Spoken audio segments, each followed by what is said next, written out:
Welcome, geeks and nerds, girls and boys, to a brand new episode of Geek to Me Radio. Tonight, we are joined by Chris McQuillen and his special guest at the May 4th toy event, Rory Ross, who we've had on the show before, talking all things Star Wars. After that, BK on the Air joins us from Cartersville, Georgia, to preview the summer 2025 movie Blockbusters. All that and more, stand by. We're talking TV, comics and movies, and video games. And if you don't know Star Trek from Star Wars, we'll try to explain. There are 12 doctors, 4 Hogwarts houses, 1 ring rules them all. To be the greatest Pokemon master, you must catch them all. You must catch them all. Try to catch them all. Gotta catch them all. Gotta catch them all. And if you were driving around the greater St. Louis area tonight listening to us on the Big 550 KTRS, hello to all of you out there listening. If you are streaming us, Joey V is back in the studio, so we've got video. Hello to all of you on YouTube and Facebook. As always, if you're hearing us on the KTRS app, hello to you out there. And of course, if you're hearing us after the fact in the podcast form on whatever platform you get your podcast, we appreciate you finding us and subscribing there. Hello, Shannon, watching there. I see her in the chats. And BK, he's already on deck, just waiting to come on at 10:30 to talk summer movie Blockbusters. We're trying to connect with Chris McQuillen to tell you about his upcoming May the 4th event, but we have his special guest on the line, who's been a special guest of mine several times. Calling in, Rory Ross, how are you? Hello there. I'm doing well, James. How are you? Dude, I'm doing well. I appreciate you taking the time. I think, if I remember correctly, you said we're pulling you away from an event. I hope it's not like your birthday party or anything, right? No, my birthday will be in June, so I'll get there, and actually I have more time than I originally planned, so if you want me on more than 10 minutes, I'm more than happy to be so. Oh, great. Okay, we might hang on to you for a little while. I know Chris was excited to talk. Possibly something's come up. Hopefully he's okay. I left a voicemail and a text, so he will get back to us when he can. But I'm very excited. We've had you on the show, I think, at least twice in the past, talking about your work in Book of Boba Fett, in Mandalorian, and now you're going to be here in St. Louis at the Toyman Toy Show. I was super excited when Chris announced you. Yeah, no, I'm very excited. I think, actually, funny enough, the last time you and I talked, James, was when I was on Mando Season 3, but I couldn't tell you anything. Right. So at the time, I think I was just getting ready to do the scene with Lizzo and Jack Black, and also playing a Biff in that little dinner sequence. And so I wanted to tell you more, but I was just like, who knows? I might be back on. We'll go from there. And you were. So that must have been, that was a star-studded episode. Christopher Lloyd was in that one as well. Yeah, and that was amazing to see him. I mean, obviously Back to the Future and just all the other amazing pieces he's been in over the years. Chester Adams, the Addams Family, that's kind of my timepiece. Yeah. But, he was awesome. He was really cool. He kind of nailed it every single time, and he was just a really great presence to have on set. And honestly, it was just an honor to be in his presence. Also, the same thing when I was on Everything Everywhere All at Once, when we had I'm forgetting his name off the top of my head, but he's in the wheelchair. He's been in so many movies in the Asian cinema, and it was just like, this is really cool. So I've had some cool moments, but Christopher Lloyd, can't say enough good things about him. And you've been so busy. You mentioned just a couple of those projects there, but I know Chris is specifically bringing you in. And actually, you know what? I just saw the phone lighting up here. Let me see if I can bring him on without kicking you off. Hold on one second. Hopefully this will work. I think we have Chris McQuillen on the air with us as well. Chris, can you hear us? Yes, I can. Good. Rory's already on the phone. Rory and I already kind of kicked the ball off and rolling. But yeah, we were just talking about the projects that Rory's been on and, all the Star Wars stuff and how excited we are that you are bringing him here to St. Louis. Oh, definitely. I can't believe I've not met him yet, and I can't believe I got him at Toyman for May the 4th be with you. It's so cool. Now, Rory, I know you've got a bunch of stuff. Are you bringing any cosplay stuff? Are you going to dress up while you're here? That's the thing. I've been working on my Mando outfit for some time. It's the flight suit that's the last thing I need. But the idea is that once I have that, the only time I'd ever wear my full armor is if I'm doing it for charity. And so the Gotcha. hope is that every single time I go to a convention, then I would go to the Children's Hospital either the day before, the day after, and still trying to get to St. Louis Children's on Saturday, the day before the show, and might have some toys as well as some T-shirts to give away, which would be awesome. That would be cool. And Chris, I know this. It's like you planned May the 4th to fall on a Sunday, Chris, so you could have this event. I would not do such a thing, but hey, how can I not have Star Wars on May the 4th be with you? This is the way. Yeah, it's so the way. Just it worked out really well, and I know your last Star Wars guest, Jim Swearingen, was very popular. It's just, I don't see Star Wars. People always talk about, well, Star Wars is kind of going away. The fans are. I don't see any slowing down. There's still those fans out there, whether the older fans who want to have Jim Swearingen sign their Kenner X-wing box, or people who are fans of Rory's because they're loving the Mandalorian. They can't wait for the next project. Now with Andor, my gosh, Andor is on fire. Oh, yeah, I can't. Yeah, it's almost a perfect timing for Rory. It's a perfect timing for all Star Wars fans. And I'm not going to drop a name yet, but I have another toy designer coming later this year that's going to be amazing. That works for Kenner and did maybe, I don't know, maybe the interior of the Millennium Falcon, maybe even did R2-D2 or the lightsaber. Wow. I mean, that's my language right there. I love the box art. Like some of those times I've seen stuff online. People are just selling the Millennium Falcon box. I'm like, I might get that just for the empty box because the display art's so cool. Oh yeah, it's unbelievable. The artwork is amazing for Star Wars, and like I said, and this is the designer who did R2-D2, and you know I'm a big Star Wars fan, and I love R2-D2, and I love the ships, Millennium Falcon, and of course the original lightsaber with the inflatable. The light, which was the flashlight, and he was the intricate part of that design. Huh. So can't drop a name yet, but with those hints, I think you can figure out who designed them and who's going to be showing up. Now, I might have to come out for that one, to be honest. I haven't met him in person yet. do you have... And in December, we I said the wrong month. Anyways, in December, we do Toys for Tots for the toy drive. So it's definitely a big toy drive. Toyman's big part of that in St. Louis. And now, Rory, you and I have talked before. I know you've got stuff, but what have you added any new pieces to your collection since last we talked? I think it's been about almost a year since we had you on. Yeah. Well, so funny enough, right now, please no spoilers on Andor because I've been full blown into production and nearly finished with my Star Wars fan film, Path of the Lost. So we are on the last week of that. Actually, we'll be finishing the last scene right before I get down there to Toyman Show, which is really fun. Might have something to show, not sure, but May the 4th, we're going to have a special little teaser coming out with the Cosmos Show. So if you want to see that, definitely check out on my socials at the Rory Ross or also my production company, Vision Ray Entertainment, or E&T, on Instagram. And we're going to have some teasers there. And this is going to be released. Honestly, this will be released by the time of LA Comic-Con. So wow. We're going to be out pretty soon, but it's a really fun thing. And I'm going to try to do my best not to spoil anything when people talk to me at the show, but it's definitely something that's very close and dear to my heart. With the fan films like that, I know you've kind of got to walk that fine line. You can't do like a Kickstarter or crowdfund or anything like that for a fan film like this, especially one in the Star Wars universe. Am I correct?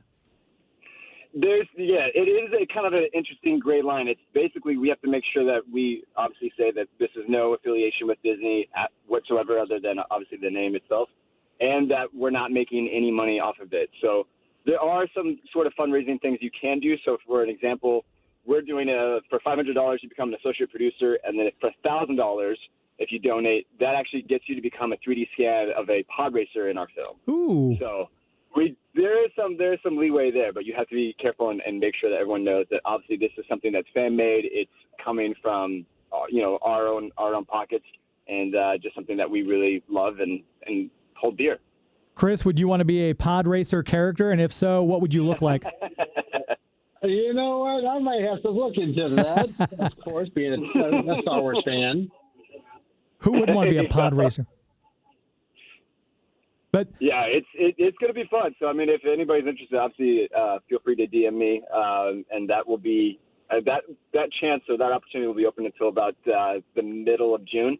And then sort of you guys get first look or a little spoiler, but we are going for a live orchestra that's going to do the whole score of the fan film. So that has not been released in terms of information-wise, but that is what we're going for, John Williams style. Oh, very nice. Because I know we've had the voice actors on the shows from different animated series, and they used to do that back in the Batman animated series. Shirley Walker would have the full orchestra there doing the soundtrack that they'd pair with the video as it's coming up on the screen. They'd track it just right. So to have that full orchestra, that's really a rarity nowadays. Yeah, and I think it's just another thing that separates us from the fan films. There are so many fantastic fan films out there. The one I would love to give some love to is Echoes of Darkness. It's their sort of depiction of how they think Kylo Ren discovered Vader's helmet on Endor, and it's just a cool journey. And they did a fantastic job.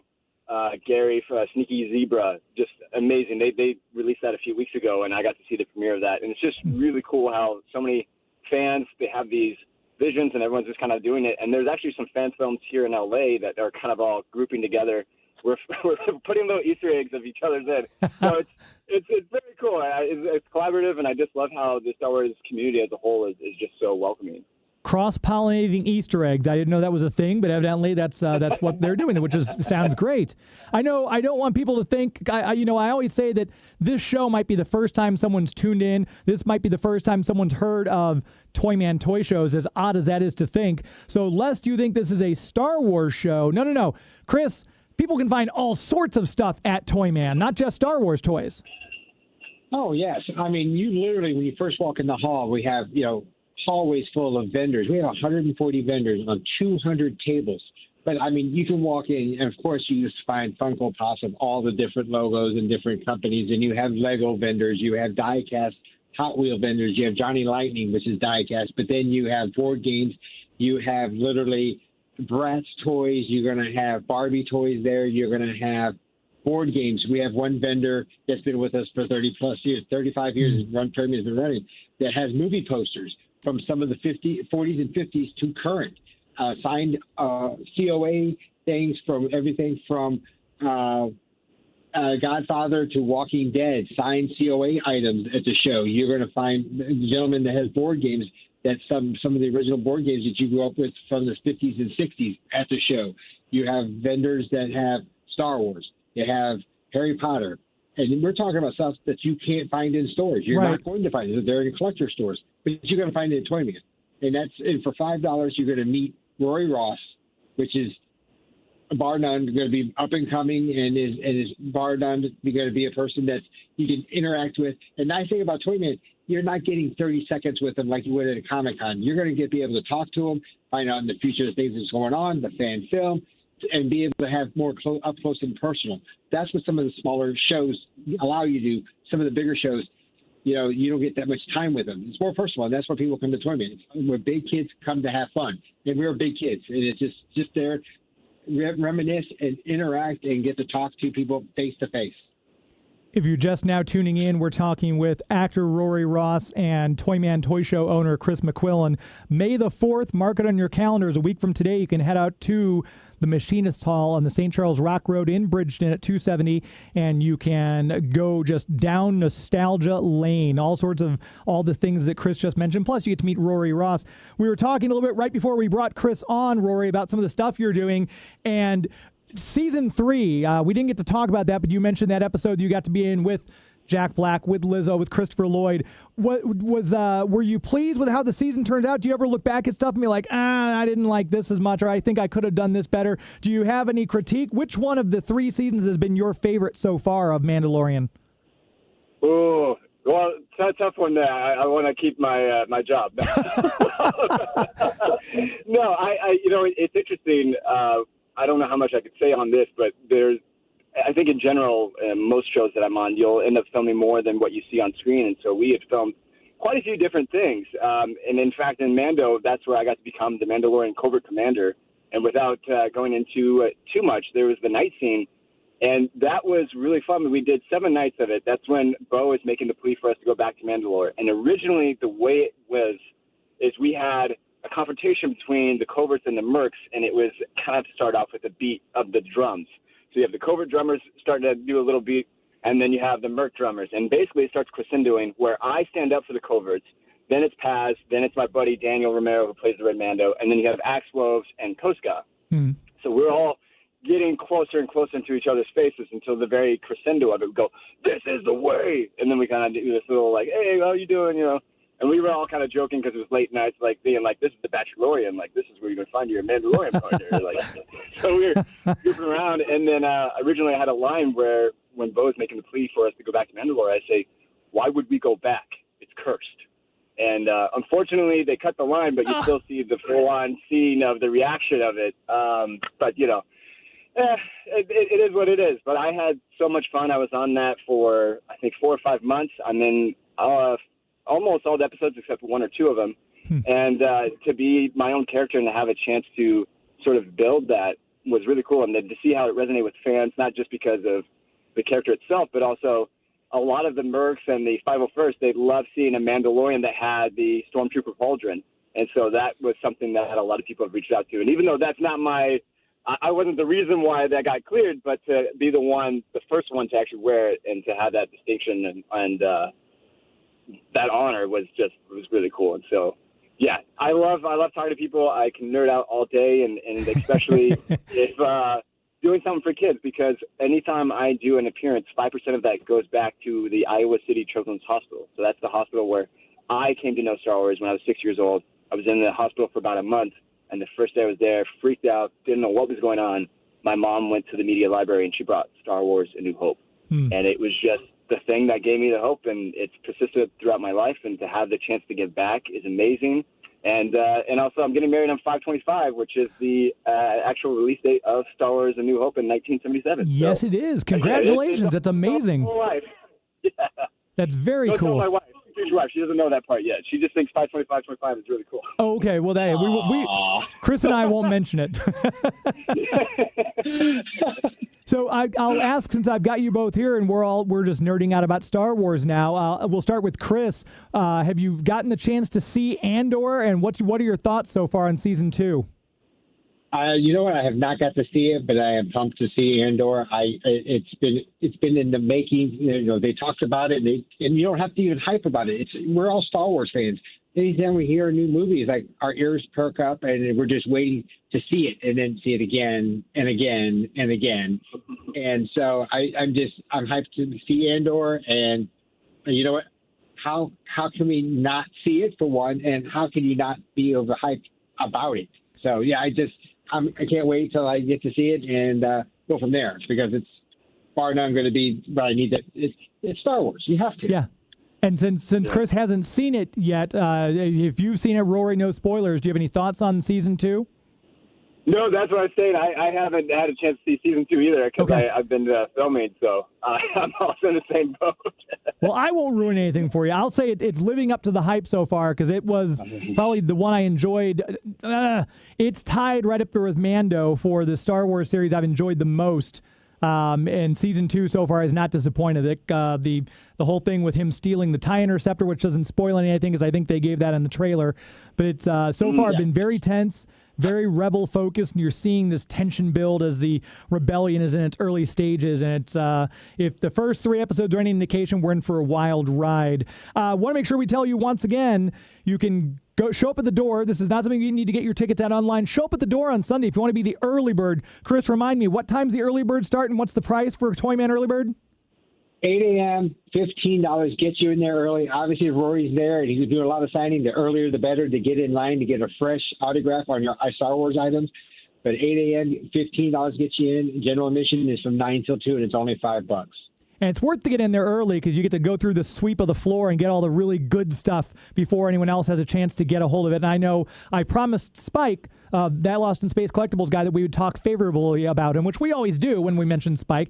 Hopefully he's going to bring his Star Wars A game to this and have a bunch of cool stuff, like maybe some of those 80s Micro Machine Bespin World collectibles or something like that. But he's always got fantastic stuff. I think, Rory, you're going to probably end up dropping a couple $1,000s at this show. I gotta say for a wedding, I gotta be careful there. All right. Well, we don't want to ruin the wedding, obviously, by starting out the weekend in debt. But I know we just had you for a little bit of time, and I've already kept you a little bit longer than I should have, probably, Rory. But for anyone listening, tell people if they want to find out more about you, your production company, when the film's released, what websites they can see it on, and your social medias. Yeah, so you can find me easily on any of the socials at the Rory Ross, RORYROSS.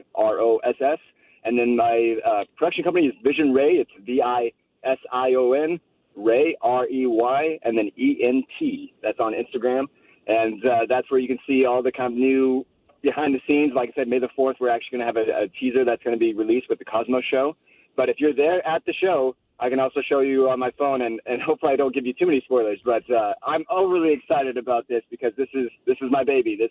I'm the creator of this. I am the main producer and the main lead. So It's definitely something that has everything of me into it, and I hope the fans really enjoy it when it comes out. Based on everything I've seen from you so far, I have no doubt that it'll be really well received and really well done. Chris, for people who want to find out more about Toyman, Facebook page is the best place. Where else would you send them? Social medias? Social media, of course, ToymanShow.com, Toyman Show. If you do hashtags, Toyman Show, I'm on Instagram. You have X, Twitter, under Toyman STL. If you Google Toyman Show, Toyman St. Louis, Toyman Show under YouTube. You go on YouTube. Those are my videos. You look online, you can see all the other collectors that have talked about favorably about Toyman. You know, and people complain, it's like, oh my gosh, you can't go to the Toyman. It's always packed. You know what? If it's always packed, I think you need to go because it's most likely you're going to find something that you want. I'm a collector and I buy for my own show all the time. Yeah. And there's plenty there to choose from, too. Like you said, there's a huge variety of stuff and perfect timing having the toy show on May the 4th. Chris McQuillen and Rory Ross, please, let's have you back on again. Thank you so much. I'll look forward to seeing you both next Sunday. Thank you so much, Jim. This is the way. This is the way. This is the way. Thank you, gentlemen. Be well. Yeah. There they go. You got to check it out. If you've never been to a Toyman before, hopefully if you're listening to this show, you have. You've got to check it out. Again, it's Sunday. Get in there in the early bird, get the sweep of the floor, check it out, and then please be sure to go and say hi to Rory. Check out the footage he'll have on his phone. A really fantastic organization, Toyman Toy Show, of course. Fantastic guy himself, Chris McQuillen, and Rory Ross. Both fantastic. I don't have not quality people on my show. Let's face it. They're always good people. So thank you both for being on. We are going to take a quick commercial break. We're going to come right back in just a moment, and we'll be talking with BK on the air about the 2025 summer movies that you can look forward to. You're listening to Geek to Me Radio. Please stand by. I know. New Lemonade with sugar woofer. Strawberry shortcake with custard sold separately. They're here. Zero gravity cliffhangers, cause you race them upside down, plummeting through the giant loop as you reach for new speeds and use your skill to master the death-defying spiral and blast up the wall to zero gravity. Then, turn out the lights and you're in night glow. Now, make your final move to take the lead and win. Zero gravity cliffhangers, now with night glow, new from Tyco. Go. It's time to start the Strawberry Land Bake-Off in honor of my very new Sweet Sense kitchen. Okay, you can start cooking. Judge, I hope you like my apple pie. I'd better turn up the strawberries. Everything smells very delicious, like apples and strawberries. But the gingerbread wins. Who made the gingerbread? I did. Oh. The Strawberry Shortcake Sweet Sense Kitchen comes with everything you see here. New from... You are controlling the fastest train in the world, the most revolutionary machine on tracks, the incredible Super Turbo Train. So fast it travels in scale, beyond the speed of sound. So powerful, it can do what no other train can do. Race up a wall, defying gravity. Now the ultimate. You streak upside down through the giant loop.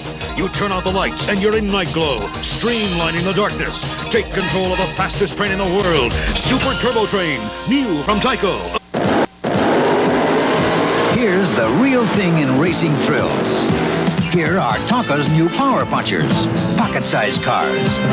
You can rev them up and pow, pow, Power Punchers. You can race them and run them, jump them and bump them. The Tonka toy will Tonka In Spanish. Gracias, Babbel. Babbel, language for life. Now try Babbel for free at babbel.com. That's BABBEL.com. Hey, this is Phil Lamar. Homies Conrad. The samurai known as Jack. And you're listening to Geek to Me Radio. Welcome back to Geek to Me Radio, heard here every Sunday on the Big 550 KTRS. The voice of Phil Lamar bringing us back from commercial break. Phil Lamar will be my guest next Sunday for May the 4th. Obviously, he's voiced several live action and animated Star Wars characters throughout his career, in addition to Samurai Jack and the ones he mentioned, and of course, Green Lantern. He'll also be appearing at Two Rivers Comic Con. Wow, it's coming up in just under 4 weeks now. It's crazy to think of, but you'll be able to meet Phil Lamar. He'll be on the show next Sunday to talk about his appearance there. You can obviously ask him questions about his work on Futurama or anything else you'd like to talk to him about when he calls in. We'll also have Tom Smith talking about the brand new, I say brand new, it's probably been about a year now it's been open, the Soda Museum and Main Street Arcade, which is located on North Main Street in St. Charles. If you're a fan of retro arcades, and you just kind of want to check out, they've got all this cool soda merchandise and museum stuff upstairs, and the basement is the arcade. It's really a cool place to check out. We're going to have him on as well to talk about that facility. Speaking of, I might as well go ahead and tell you about our premier sponsor, the Greater St. Charles Convention and Visitors Bureau.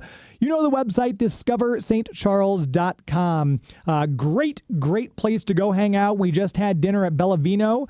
My wife and I, they sat out in their really nice patio, had some flatbread, steak kebabs, and had a really nice dinner. Garrett, if you're listening, I was talking to a gentleman sitting next to me, Garrett, who when we started talking about nerd stuff because I saw one of his tattoos. We talked about my Comic-Con. He and I got to chatting, and he made me feel very old because we were talking about he's a Star Wars fan. I said, the episode 3 is coming out for the anniversary. He's, I was 5 when I saw that, and a knife went right through my heart, thinking it's I was 20-something when that came out, I think. So anyway, regardless, very nice to have a chat with Garrett. So Garrett, if you're listening, thank you for being a new listener.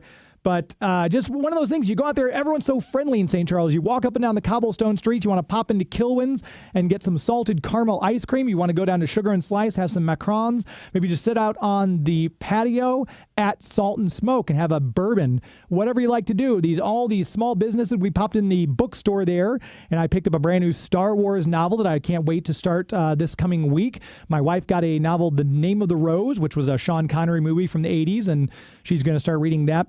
Bookstores, clothing stores like Cozy Shop. They've got all sorts of places like First Capital Trading Inc., where you can get these really nice Jellycat. They're all the rage now thanks to TikTok. Or if you want some Loungefly, all these businesses up and down North and South Main are small businesses. Get out there and support them, especially in this economy.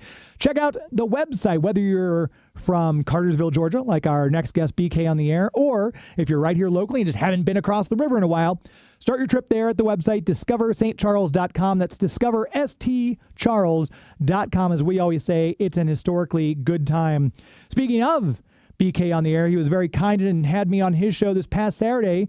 And I said, you know what? I'm going to steal his idea like I do with all my good ideas. We need to talk about summer movie blockbusters and which ones we're looking forward to. That's what we discussed on his show on 1450 AM down there in Cartersville. BK, thanks for your time tonight.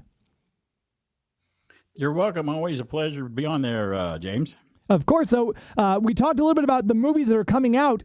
I know I told you that we went and saw The Amateur with Rami Malek. I'm not sure why that's not doing better at the box office because it was a really good movie. Joey V, did you see The Amateur yet? I have not seen that, but that trailer looked crazy when he had that big glass pool that was going to be exploded. And I was like, oh, man, I hope they have real water rush through your theater in a 4D experience just for that scene. Just for the overhead pool. That was a very cool scene. But anyway, we went and saw that, and they had probably a half hour of trailers about movies that are coming out. Wow. And I said, man, there's a lot of these. They weren't even on my radar because normally I go to the movie screenings. They don't show us trailers. Yep. And so I've been avoiding trailers. But a lot of the ones, you mentioned a couple that you're particularly excited about, though, BK. Which ones kind of piqued your interest the most?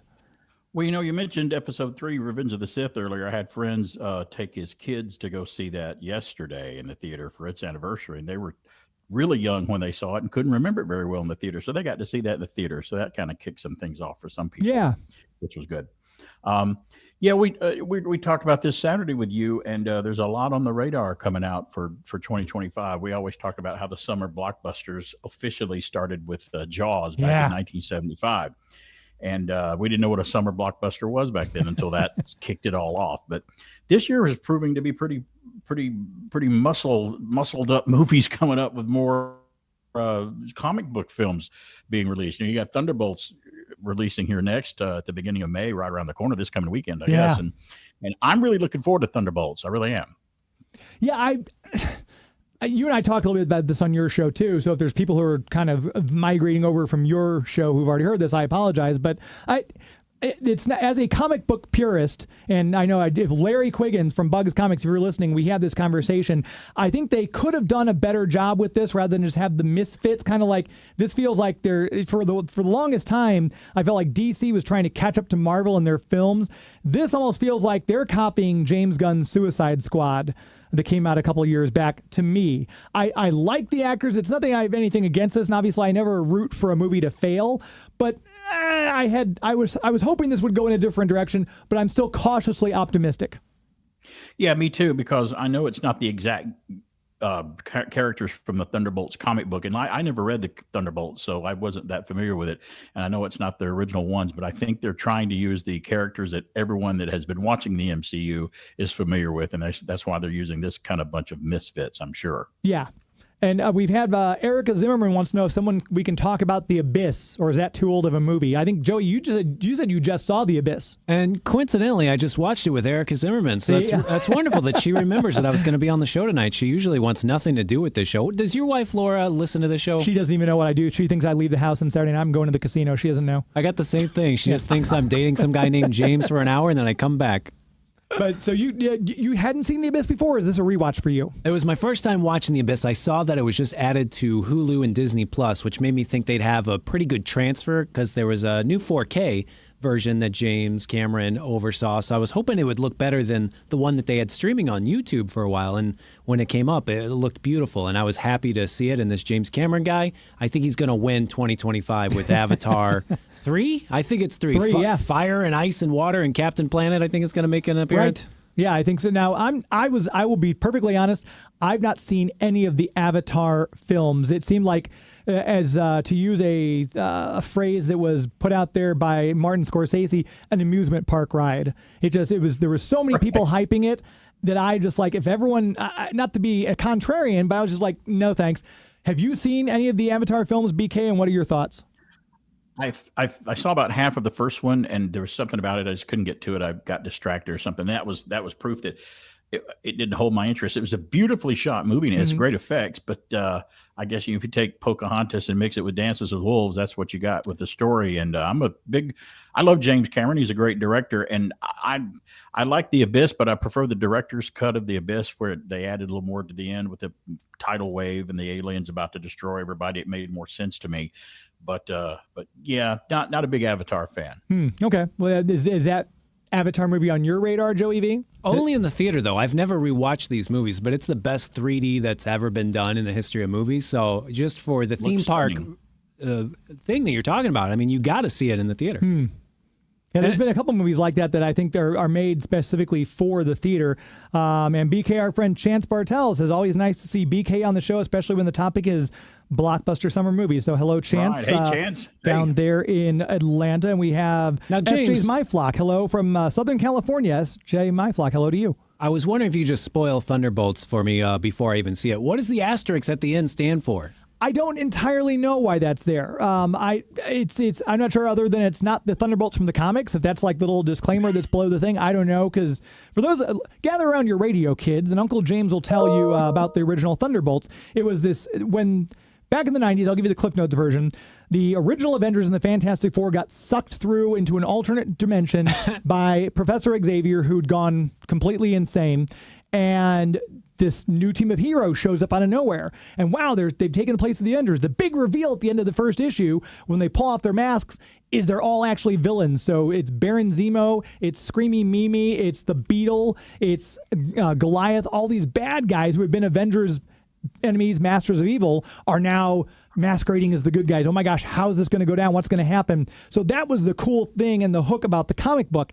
This, we already know they're kind of the bad guys, the misfits, the throwaways, which why it feels more like James Gunn's The Suicide Squad to me. I think had they had that chance, because we've already seen Ghost in the Ant-Man and Wasp movie. We already know of, Red Guardian. Had they given us a Thunderbolts movie and just we have a new team of heroes, and then at the middle of the movie, they all pull off and we see that they're all really the bad guys, that would have been better. And I feel like Marvel keeps giving away and telegraphing their punches.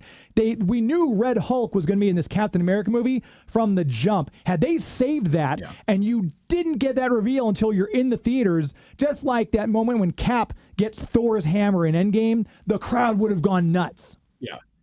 I can agree with that. And I also think the asterisk is at the end of the title to make us do what we're doing right now. Talk about it and wonder what it means. That's exactly what they want us to do. Oh, I thought it was because they were buttholes. Like they were real bad guys, and that asterisk is the physical representation of the beehole. So maybe I got it wrong. I like your history lesson better. No, well, I mean, maybe it's a mix of all three of us somewhere in the middle. I'm sure they want people talking about it, to BK's point. Right.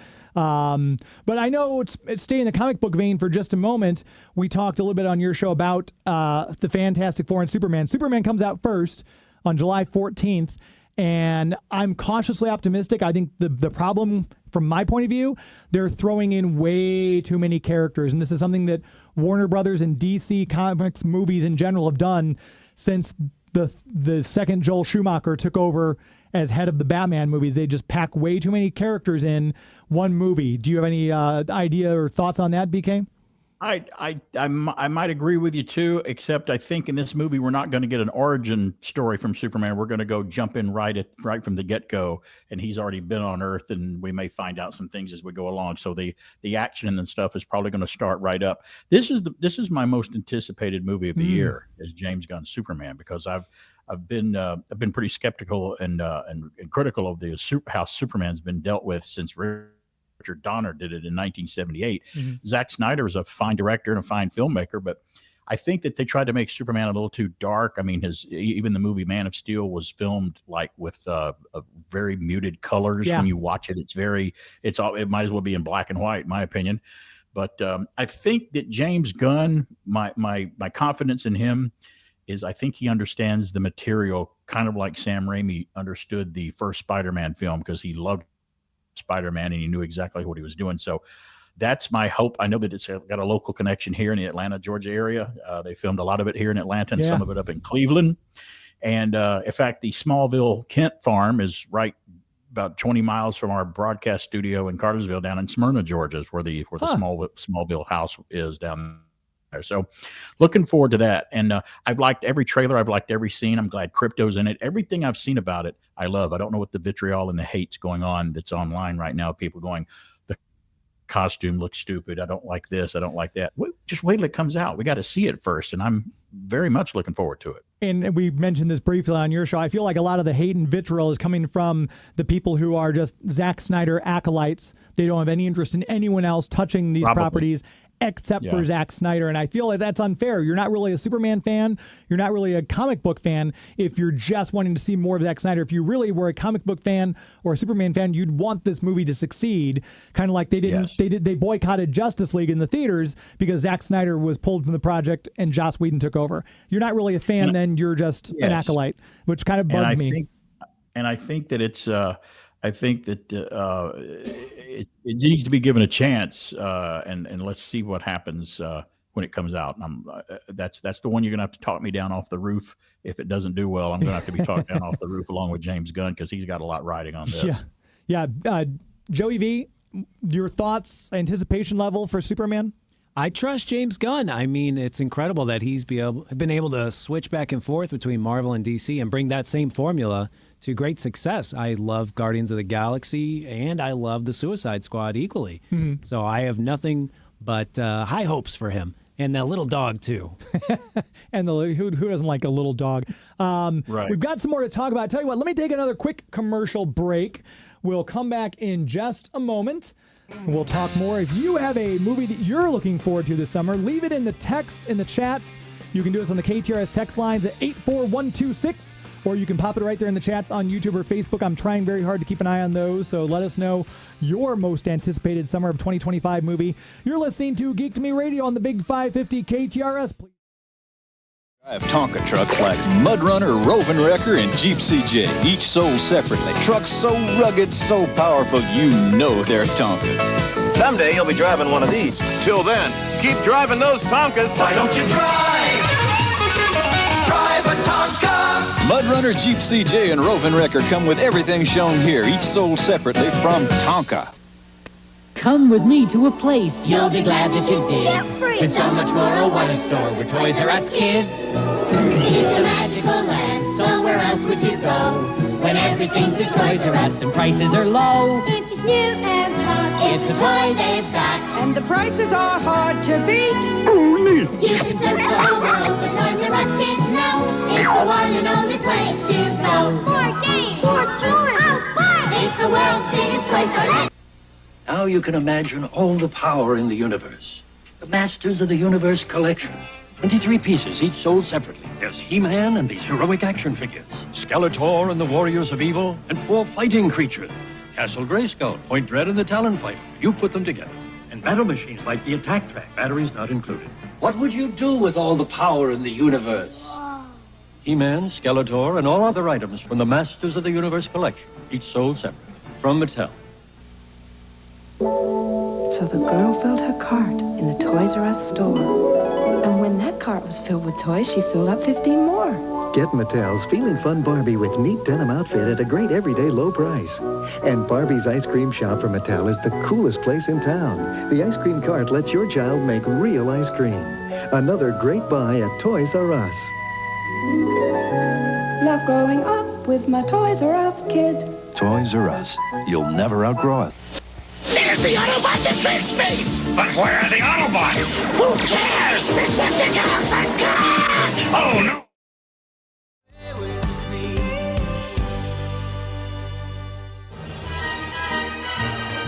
Hey, what's up? This is Taylor Gray, and you're listening to Geek to Me Radio. May the Force be with you, always.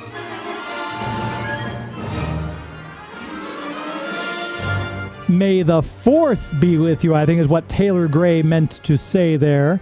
If you are a Star Wars fan, again, you're going to want to check out Toyman Toy Show coming up here next Sunday. You can go meet the Rory Ross out there at that event. It's going to be very fun. And, of course, there are still tickets available for Chef Liz's May the 4th brunch, Tenacious Eats, down at Work and Leisure. Those tickets are still on sale, but they're going very quickly. She's going to be showing Spaceballs for May the 4th. She's going to have different space-themed stations, brunch stations around there. It's going to be a lot of fun. Come in your best sci-fi costume. If you want to dress up like BK, he's got a Kirk cosplay he could wear, or if you have a Spaceballs cosplay you want to wear, I'll be dressed as Han Solo, of course, but if you want to come in your best brown coat, if you're a Firefly fan, whatever you may be, feel free to check that out at Brown Paper Tickets, where to get the tickets for the May the 4th event. Want to make sure we tell you about our official comic book sponsor, Bugs Comics and Games. I invoked Larry's name earlier when I was talking about Thunderbolts. I know he and I had a discussion about this film. I'm sure he's very excited for Superman and for the Fantastic Four, also coming out this summer. But if you are interested and you're like, boy, all these comic book movies coming out, I haven't picked up a comic book in years. Go see Larry on Bryan Road out there in O'Fallon, Missouri at Bugs Comics and Games. He is incredibly knowledgeable about comic books. He's been doing this forever. He had a comic book shop before I could drive a car. I used to get in my bike, and I'd ride my bike all the way up to West Florissant to pick up comic books from his shop that he opened back then. Then I started driving, obviously, made the trip a little quicker, and I've been going to him ever since he has owned a store. He's reopened. Now he's out in Bryan Road in O'Fallon, Missouri, and I go to him every Wednesday or Thursday or Friday. What you do is start a pull list. That way you don't miss your comics. Say, hey, I want to make sure I get Incredible Hulk. I want to make sure I get the new Star Wars comics from Marvel. I want to make sure I get the new Batman comic that Scott Snyder is doing. Or, you know what? I want to get World's Finest, Mark Waid and Dan Moore. I love the art on that one. Whatever it is, start your pull list. You'll never miss an issue. And join the Avengers Club so you can start saving money on your back issues, your new issues, your toys, your games, whatever it is you're buying. That way you don't have to sacrifice your hobby in this economy. Check him out on Instagram and Facebook as well. Facebook.com/Bugs Comics and Games. Instagram.com/Bugs Comics AND Games. He posts comics up there that he has for sale. So if you want to see something you like on his page, tell him you want to buy that. He'll send you an invoice for PayPal. You pay it. He ships the comic book right to your door. It's like having a local comic book shop online. The magics of modern technology.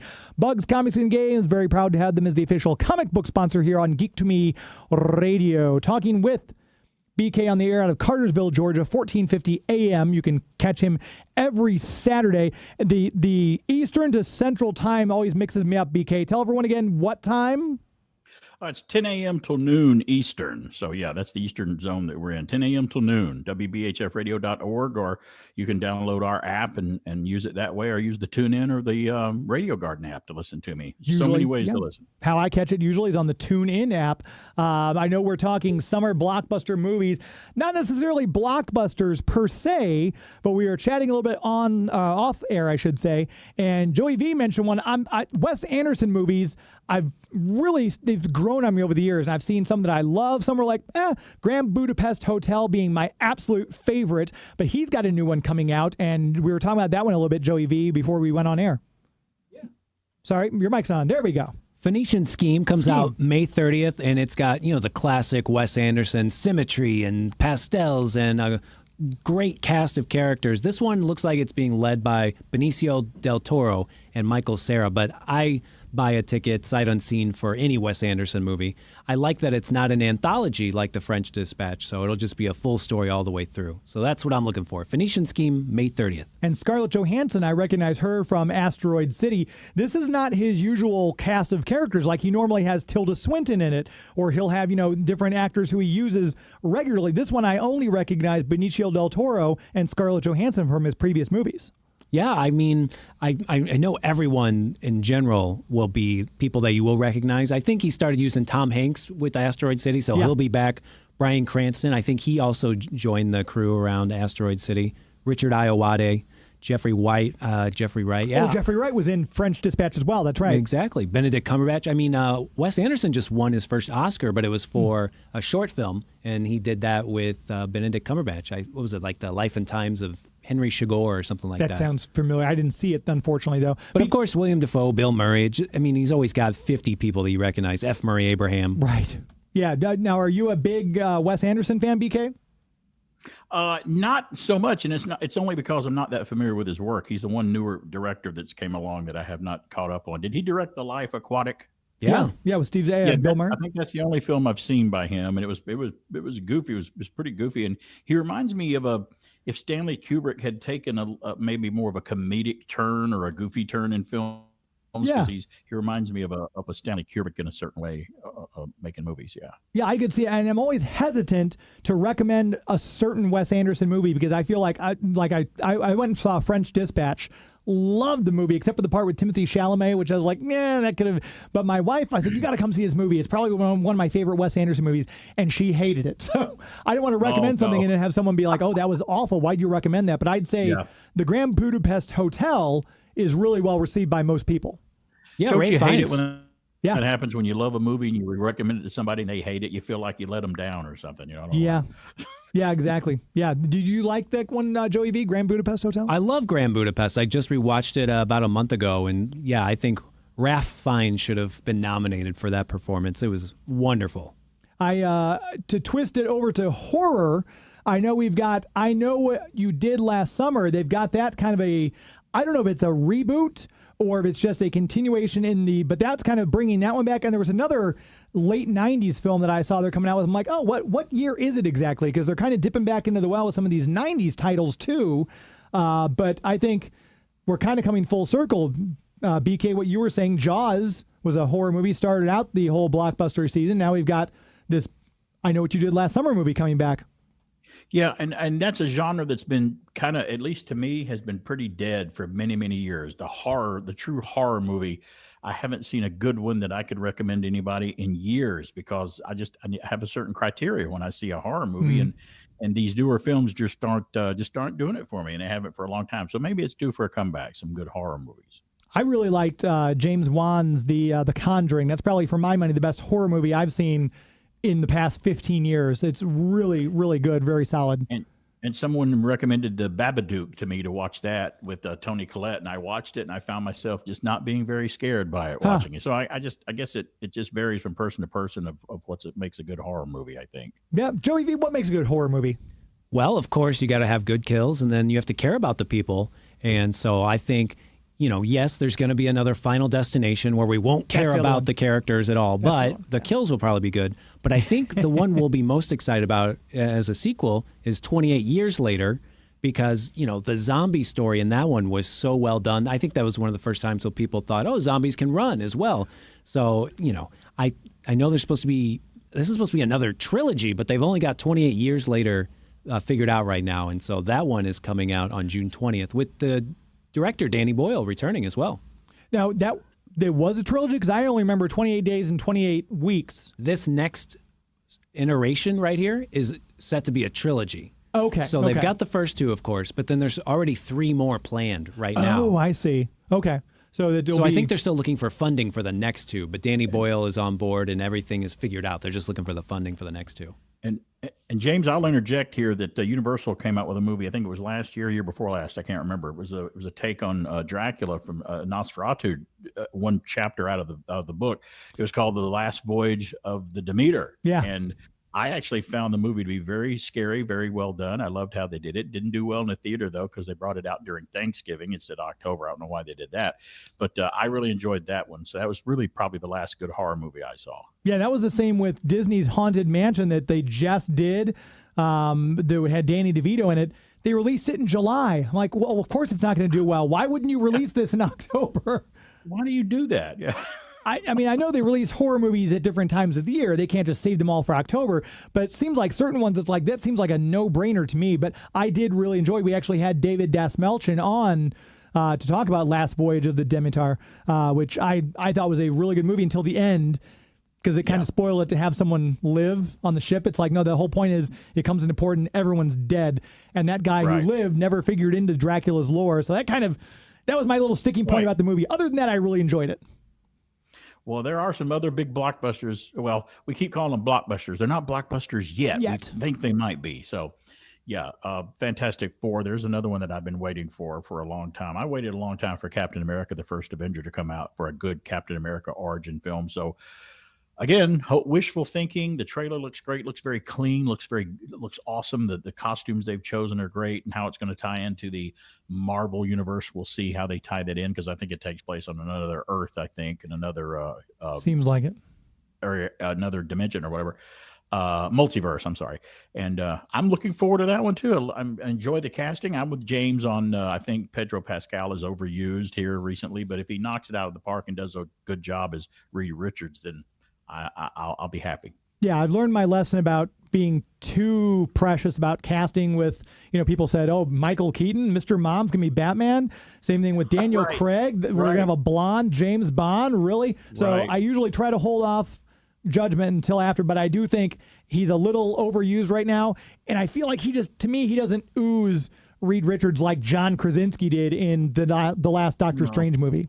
So I'm not sure. Do you have any? John would have been a better choice, I thought. Oh, yeah. And especially if you'd had Emily Blunt as the Invisible Woman, then you have the real-life married couple right there. Joey, do you have any thoughts on Pedro Pascal as Reed Richards? I think a girl I knew, she got a sonogram the other day, and Pedro Pascal's face showed up there, so he is everywhere. Ari Aster, he's a big horror director, and he's got a movie coming out with Joaquin Phoenix and Pedro Pascal that looks pretty good. Eddington, about a sheriff and a mayor fighting each other for some reason. July 18th is that one. So, I mean, we're not going to be getting rid of Pedro anytime soon. No, The Last of Us is back right now. It's on season 3 tonight on HBO. There's nothing, and then we're going to have the Mandalorian and Grogu movie coming out as well. So, yeah, he's literally everywhere. Another one, I know we just got a couple minutes left here. Another one I want to shout out that I'm really looking forward to because I saw the preview and it looked so good. Plus, it's Ana de Armas. So, come on. The ballerina from the world of John Wick. I love the John Wick movies. The stylized fight scenes alone are worth coming to it. And then to see her in this world, I'm excited for Ballerina. BK, do you have any interest in that one at all? Yeah, I do want to see that. She's phenomenal. I could sit and watch a movie with her in a chair reading the phone book. I wouldn't care because she's she's such eye candy to look at. But she's a good actress as well, and she can do a lot of fight scenes as she proved in the last James Bond movie that she was in. It was very good that she didn't do all of them, but she did a lot of them. But yeah, I'm looking forward to that John Wick spinoff. I think we need something fresh because the last John Wick movie, I think is probably my least favorite of all of them. It had a little, not quite as good as the rest, but that's what happens usually when you do sequels. So yeah, Ballerina, very much looking forward to it. Yeah. Delayed by a year though for some reason. I hope they fixed whatever problems they were having with that. Right, yeah, it was supposed to be out. Yeah, that's a good point. I wonder if then Joey V, are there any last ones? Because I know you're more of an independent kind of guy. Do you have any other independent films that you're kind of on your radar? Well, let's do biggest budget but also original. F1, Brad Pitt. Formula One Racing, that comes out June 25th. It's by the same guy that did Top Gun Maverick. And even though it's produced by Apple, they would not make the movie unless it got theatrical. So they are pushing for the IMAX, the theatrical, premium, large format screen. So I can't wait to see Formula One. I think they've put $300 million into the budget so far. So it has to work for it to make its money back because it's got to make $600 million just to break even. My gosh. And BK, as our guest, I'll give you the final word. Any other movie besides Superman that you're really looking forward to coming up and seeing this summer? Yeah, I am looking forward to Tron Ares from Disney that's coming out. That could be a hit for them as well. I'm also I wasn't looking forward to the Naked Gun sequel with Liam Neeson, but now I kind of am after I saw the trailer. I'd be willing to give it a try. He's going to play it straight-laced, kind of like Leslie Nielsen did. And you got Predator Badlands coming out, I think, in November. A new Predator movie set on the Predator planet, which is an alien crossover. There's some there's a synthetic android in it that's part of the company that builds the from the aliens, the Wutani company from Alien. It's going to be another kind of a crossover. So there's some more I can throw out for you that I'm looking forward to. But Superman's the number one film I'm looking out for this year. And let's hope it does well, because like I said, I'd like to see them do well and have the DC universe kind of really lift it up to where it should be back in the spotlight. Before we get out of here, let everyone know if they want to find you, if they want to check out your radio show, social media handles and things like that. Where are we going to send people to check out BK on the air? Well, I'm on every Saturday from 10 a.m. till noon. I have Saturdays taken care of. James has Sundays taken care of. We're kind of like your retro geeky bookend radio shows on the weekend. Saturday, 10 a.m. till noon Eastern on WBHF Radio, 100.3 FM and AM 1450 in Cartersville, Georgia. We're just a suburb of Atlanta. WBHFradio.org. You can stream us online or get the TuneIn app, Radio Garden app, or our app. WBHF radio app for Apple and Android. And I have a YouTube channel, and I'm all over social media. Just whatever social media you want to use, just look for BK on there. I'm there, and it's been a pleasure, James, as always. Thank you so much for doing this. We'll have to do it again very soon. Take care. Yes, sir. You got it. There he goes. Joey V, they're my executive producer, making the show sound and look as good as it does. I don't know which camera to flip around, but there's Joey V. So you can see him. Oh, hey, guys. Good to see you. Where you been? So, and thank you to all of you who listened tonight. Thank you to all of you in the chats. Thank you to Chris McQuillen and Rory Ross. Make sure you check out Toyman Toy Show. And, of course, check out Tenacious Eats event at Work and Leisure for May the 4th brunch. Until next week, my friends. It's not in the way you watch The Flash. It's not in the way you love Scotty Young art. It's not in the way you play Mario Kart. It's not in the way you look when you make Game of Thrones references. That's our show. This is Geek to Me Radio. That's our show.